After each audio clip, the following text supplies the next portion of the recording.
Good evening बच्चों। Current electricity में equivalent resistance नाम के टॉपिक पे चलिए तीसरा क्वेश्चन करते हैं। क्वेश्चन कह रहा है बच्चों, find equivalent resistance between point A and B in case first and case two. Case first और केस टू में पॉइंट ए और बी के बीच में आपको क्या निकालना है? Equivalent resistance. तो चलिए बच्चों सॉल्यूशन बनाते हैं केस फर्स्ट में। अच्छा, इसमें आप क्या देखते हैं? केस फर्स्ट में देखते हैं बच्चों, पॉइंट ए को एक सिंपल सा वायर से पॉइंट डी से जोड़ा गया है। अच्छा, जब तक से कुछ कहा नहीं जाए सिंपल वायर का रेजिस्टेंस बच्चों क्या लेते हैं? जीरो लेते हैं। तो इसका रेजिस्टेंस अगर जीरो होगा तो यहां पे कोई भी पोटेंशियल डिफरेंस जनरेट नहीं होगा। और ऐसी स्थिति में आप कह सकते हो क्या? पॉइंट ए का पोटेंशियल पॉइंट डी के पोटेंशियल के बराबर है। तो हम यहां लिख सकते हैं, यहां पे पॉइंट ए का पोटेंशियल पॉइंट डी के पोटेंशियल के बराबर है। अच्छा, पॉइंट डी क्या है?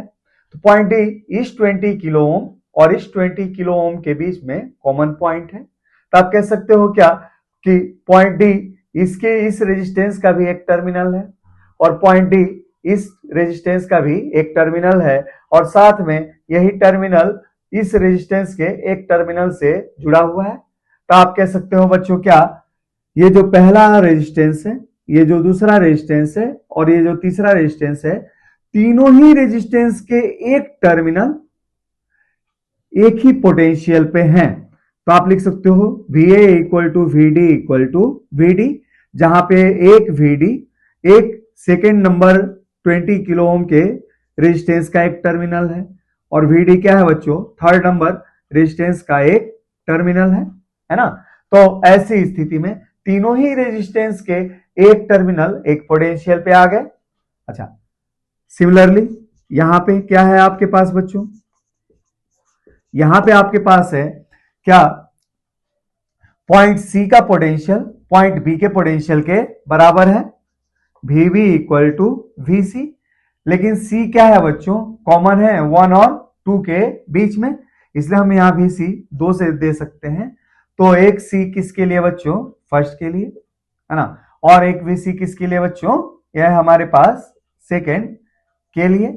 अच्छा, अब ऐसी स्थिति में और एक ये किसके लिए है? ये वाला कौन सा? और किसके? VB है ना। और VB किसके लिए है? थर्ड के लिए है ना। और ये VA किसके लिए था? फर्स्ट के लिए। तो आप क्या देखते हैं? आप ये देखते हैं कि चाहे वो फर्स्ट रेजिस्टेंस हो, चाहे सेकेंड रेजिस्टेंस हो, चाहे वो थर्ड रेजिस्टेंस हो, सभी के एक्रॉस पोटेंशियल डिफरेंस, है ना, potential difference across any resistance, किसी भी रेजिस्टेंस के एक्रॉस, चाहे फर्स्ट हो, चाहे टू हो, चाहे थ्री हो बच्चों, रेजिस्टेंस यहां पे क्या है? यहां पे है बच्चों ये VA और ये क्या है? सेम है। लिख दीजिए क्या है? सेम है ये वैल्यू। ठीक है बच्चों। तो तीनों ही रेजिस्टेंस के अक्रॉस पोटेंशियल डिफरेंस की वैल्यू इन ऑब्जर्वेशन से हम देखते हैं क्या है? सेम है। तो इसलिए तीनों ही रेजिस्टेंस किसमें है बच्चों? पैरेलल में कनेक्टेड है। भाई वो रेजिस्टेंसेस पैरेलल में कनेक्टेड माने जाते हैं जिनके अक्रॉस पोटेंशियल डिफरेंस क्या रहता है बच्चों? सेम रहता है। और यहाँ तीनों ही रेजिस्टेंस के अक्रॉस सेम पोटेंशियल डिफरेंस आपको मिलता है इस ऑब्जर्वेशन से। तो इसलिए क्या होंगे? तो देयरफॉर 1 2 3 आर इन पैरेलल। तीनों ही रेजिस्टेंस किसमें है बच्चों? पैरेलल में है। अच्छा, तीन रेजिस्टेंसेस जिनमें प्रत्येक की मैग्नीट्यूड R हो, अगर पैरेलल में हो तो इक्विवेलेंट क्या होता है? तो R/N फॉर्मूले से क्या होगा? R/3 अर्थात कि 20/3। भाई आप जानते हैं ना, अगर N रेजिस्टेंस, प्रत्येक का रेजिस्टेंस कैपिटल R है, अगर उनको पैरेलल में जोड़ दिया जाए तो इक्विवेलेंट रेजिस्टेंस कितना हो जाता है बच्चों? तो इक्विवेलेंट रेजिस्टेंस हो जाता है वहां पे R/N। तो यहाँ पे तीन ही रेजिस्टेंस है और प्रत्येक का मैग्नीट्यूड R के जगह पे क्या है? 20 किलो ओम। तो इसलिए हमारे पास डायरेक्ट लिख सकते हैं क्या? R equivalent between point A and B आपके पास क्या होगा? 20 किलो ओम अपॉन 3 ओम हो जाएगा बच्चों। चलिए, केस फर्स्ट तो सॉल्व हो गया। अब आइए केस टू में आते हैं। केस टू में डायग्राम को थोड़ा सा मैन्युट लेवल से आप ऑब्जर्व करें। आप क्या देखते हैं? R1 अपॉन R2 का रेशियो बराबर है R3 अपॉन, इसको अगर हम R4 मान ले तो R3/R4 के। तो यहां पे क्या है, सॉल्यूशन यहां भी बना देते हैं अलग से। हियर इन डायग्राम की बात कर रहा हूं, R1/R2 की वैल्यू बच्चों R3/R4 के बराबर है। तो इसका अर्थ ये हुआ कि R1, R2, R3 और R4 क्या है, एक बैलेंस्ड व्हीटस्टोन बेस का पार्ट है। तो देयरफॉर R1 है ना, R2, R3 and R4 form a balanced Wheatstone base. W dot भी शॉर्ट में मैंने लिया है व्हीटस्टोन बेस के लिए, है ना। तो R1, R2, R3, R4 एक बैलेंस्ड व्हीटस्टोन बेस बनाते हैं। तो ऐसी स्थिति में जो C पॉइंट का पोटेंशियल है वो D पॉइंट के पोटेंशियल के बराबर होता है। ये व्हीटस्टोन बेस का थ्योरी है ना। अच्छा, C पॉइंट का और D पॉइंट का अगर पोटेंशियल बराबर होगा तो हमारे पास किसी भी डायरेक्शन में इस ब्रांच से जाने वाली करंट क्या होगी बच्चों, जीरो होगी। भाई जिस रेजिस्टेंस के अक्रॉस पोटेंशियल डिफरेंस ही अगर जीरो हो जाए, यहाँ पे कह रहा हूं दोनों पॉइंट का पोटेंशियल सेम है, इसका अर्थ है कि R5 के अक्रॉस अप्लाइड पोटेंशियल डिफरेंस यहाँ पे क्या है, जीरो रहेगा। आप A और B के बीच में कोई भी बैटरी जोड़ के देख लीजिए, ऐसी स्थिति में C और D के बीच का पोटेंशियल डिफरेंस अगर जीरो रहेगा तो इस ब्रांच से किसी भी डायरेक्शन में कोई करंट नहीं जाएगा। इसका अर्थ है कि इसको यहां से हटाया जा सकता है।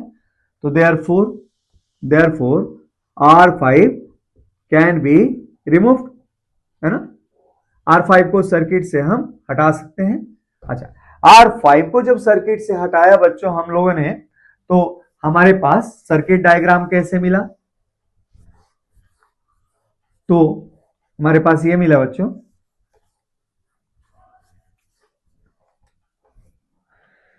देन सर्किट डायग्राम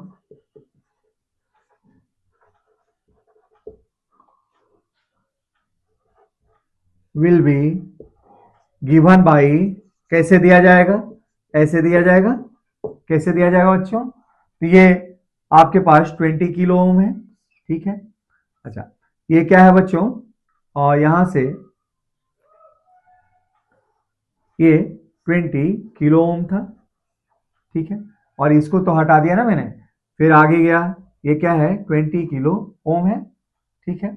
और ये यहां से ऐसे जुड़ा हुआ है और साथ में ये ऐसे जुड़ा हुआ है 20 किलो ओम, है ना, ऐसे जुड़ा हुआ है ना बच्चों। और सॉरी, फिर से इस सर्किट डायग्राम को बनाते हैं। देखें, यहाँ पे इसको हटा दिया ना मैंने, इसको हटा दिया तो एक रेजिस्टेंस ये है, और यहां से लंबा सा ये क्या है, एक पूरा का पूरा रेजिस्टेंस है आपके पास, ऐसे जा रहा है। और एक डायग्राम, एक रेजिस्टेंस ये है ना। और ये हमारे पास कैसे जुड़ गया, ये वाला ऐसे जुड़ गया, और ये तो हमने ओपन कर दिया, यहां से R5 को हमने यहां से हटा दिया, यहां था ना, ये तो ओपन हो गया बच्चों। और ये कितना है 20 किलो ओम है, ये कितना है 20 किलो ओम है। और ये पॉइंट क्या था बच्चों, B था, और ये पॉइंट क्या था, A था। ये भी 20 किलो ओम था, और ये भी क्या है 20 किलो ओम है। अच्छा, आप क्या देखते हैं, ये जब ओपन हो गया तो आप देखते हैं A और B के बीच में जब इक्विवेलेंट रेजिस्टेंस आप निकालेंगे तो कोई हम बैटरी जोड़ेंगे, तो ऐसी स्थिति में करंट ऐसे जाएगा बच्चों, ऐसे जाते हुए करंट ऐसे ऐसे ऐसे ऐसे ऐसे ऐसे, तो सेम करंट इस कॉम्बिनेशन से जाएगा, इसका अर्थ है कि ये सीरीज में हो गए। अच्छा, उसी तरह सेम करंट ऐसे ऐसे जाते हुए ये ऐसे चला जाएगा, ऐसे जाएगा, तो ये केस में होंगे, सीरीज में होंगे। अच्छा, ये अगर सीरीज में होंगे तो इनका कॉम्बिनेशन क्या होगा बच्चों, तो इनका कॉम्बिनेशन हो जाएगा बच्चों 40 किलो ओम। अच्छा, ये अगर सीरीज में हो गए तो इनका कॉम्बिनेशन क्या हो जाएगा 40 किलो ओम, और दोनों ही क्या है पैरेलल में। तो आप डायरेक्ट लिख सकते हैं R equivalent between point A and B क्या होगा बच्चों, तो 40 और 40 का पैरेलल कॉम्बिनेशन, 40 और 40 का पैरेलल कॉम्बिनेशन।